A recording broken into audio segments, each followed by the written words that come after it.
Divulgadas na semana passada, as medidas frustraram parte do mercado financeiro porque não incluíram cortes nas despesas do governo federal. Mas também há aqueles que acreditam que o caminho é esse. Primeiro, tapar os buracos deixados pelo governo anterior e depois arrumar a casa. Na lista de ações que serão tomadas estão o lançamento do programa Litígio Zero, com descontos e prazos de até 12 meses para que pessoas físicas e jurídicas quitem débitos com a União, a exclusão do ICMS da base de cálculo dos créditos PIS/COFINS, o cancelamento das desonerações de impostos da receita de grandes empresas e ainda restabelece o desempate a favor da União em litígios com o CARF, órgão que julga os recursos administrativos de quem deve à Receita Federal.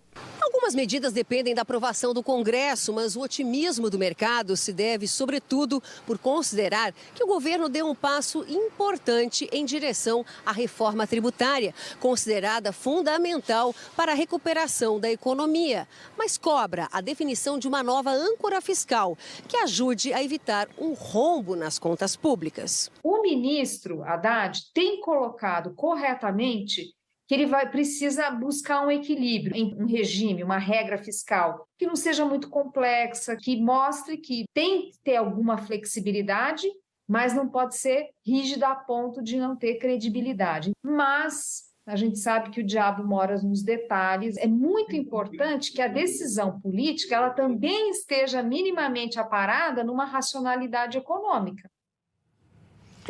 Antes de detalhar as medidas, eu acho importante, Senes, a gente comentar um pouquinho o cenário montado para o anúncio das medidas, né? Como a nossa entrevistada disse, tem um quê de política ali nos anúncios econômicos. É interessante você chamar atenção para isso, Maria, porque no fundo, de novo, quando a gente está falando de política econômica, o próprio ministro mencionou, você tem a política fiscal, você tem a política orçamentária, você tem a política comercial, você tem a política monetária, que é, na verdade, um ator fundamental nesse jogo todo. Por quê? Porque ele é um ator autônomo. O Banco Central no Brasil, ele ganhou independência. Então, a gestão da política monetária, que fundamentalmente é quantidade de moeda na praça, taxa de juros, etc., ele é tomado visando, basicamente, conter a inflação.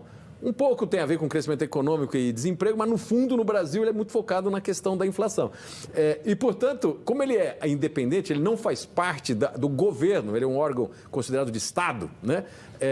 Ele tem que, de alguma maneira, estar sendo considerado para aqueles atores, os ministros da economia do governo federal, da área econômica, porque se não tomarem uma decisão pensando na reação do Banco Central, o Banco Central pode, de alguma maneira, anular. Então, por exemplo, se você não for convincente na sua política fiscal, se você for muito ousado na sua política de crédito, por exemplo, o Banco Central vai ter que ser mais conservador. Então, vai ter uma reação, por exemplo, subindo os juros. E aí ele pode anular algumas dos objetivos que você gostaria de ter no campo econômico.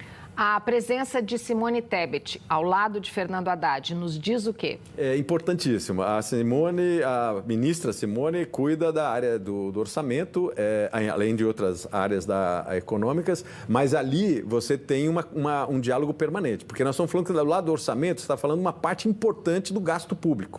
Então, se você tiver uma política, ou indicar uma política fiscal de um lado, mais rígida, mas na área do orçamento você não conseguir ser rígido como você está prometendo, obviamente desanda isso aí. Então, também na mesma imagem, na mesma entrevista, está a ministra Esther, que vai cuidar da parte que tem a ver com reforma de Estado, tem a ver com algumas reformas que diz respeito a reestruturar áreas do governo federal, visando mais eficiência, mas também redução de custos.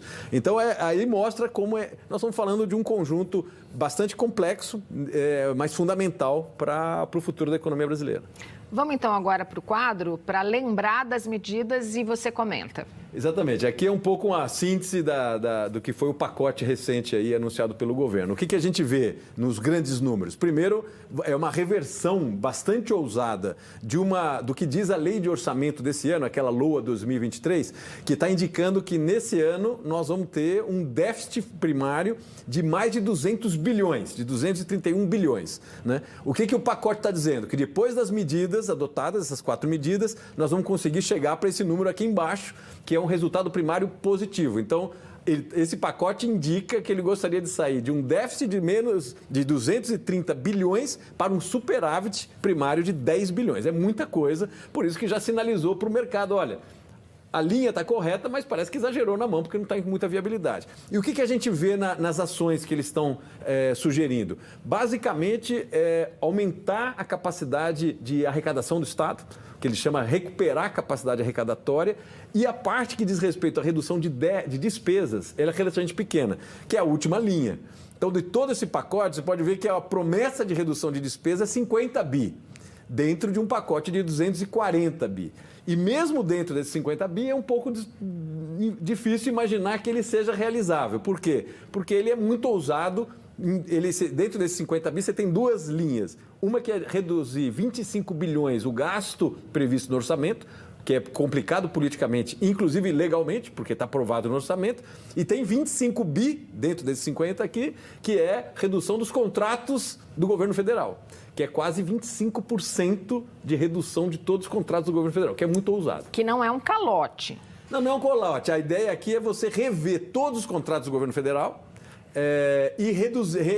na renegociação você conseguir reduzir 25% do pagamento desses. É complicado. Você comprou um carro, chega lá para a revendedora e fala, olha, agora eu queria renegociar e tirar 25%. Você pode reduzir lá alguma na margem, mas tirar 25% na média de todos os contratos federais é muito difícil. Então aqui você tem já um buraco de viabilidade. Senes, mas se o próprio ministro da Fazenda acha que não vai atingir isso, por que ser tão otimista? De novo, eu acho que ele quis passar uma mensagem da orientação do governo. Na verdade, esse pacote ele não resolve o problema fiscal brasileiro, né? Porque nós vamos sair do regime de teto, da política do teto de gastos, e ele vai propor, ele está dizendo que vai propor daqui a algumas semanas, um novo marco regulatório para a gestão da política fiscal. Nesse entremeio, o que ele fez? Ele deu uma sinalização, que é esse pacote, de que, olha, eu não tenho ainda a política desenhada fiscal, mas eu quero seguir no caminho de um equilíbrio fiscal. O que ele diz também nesse pacote é, esse equilíbrio fiscal é um ponto positivo, mas eu vou tentar recuperar mais o lado da arrecadação do que necessariamente cortar a parte da despesa. Então, são 2 mensagens importantes, porque o mercado, o cidadão, o jogo político, o Congresso, ele está entendendo essas mensagens. Tem lado positivo e tem lado mais complicado, mas a negociação é exatamente essa aí. Você apoia?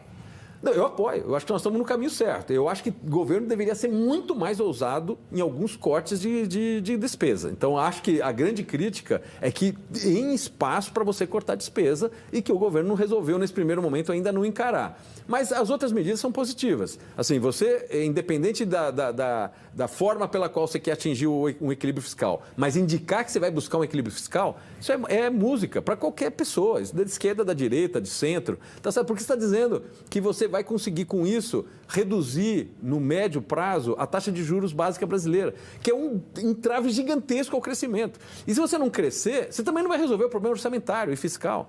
Então, assim, a sinalização está correta, mas dá para ser mais ousado, principalmente no lado do corte de gastos. A ver.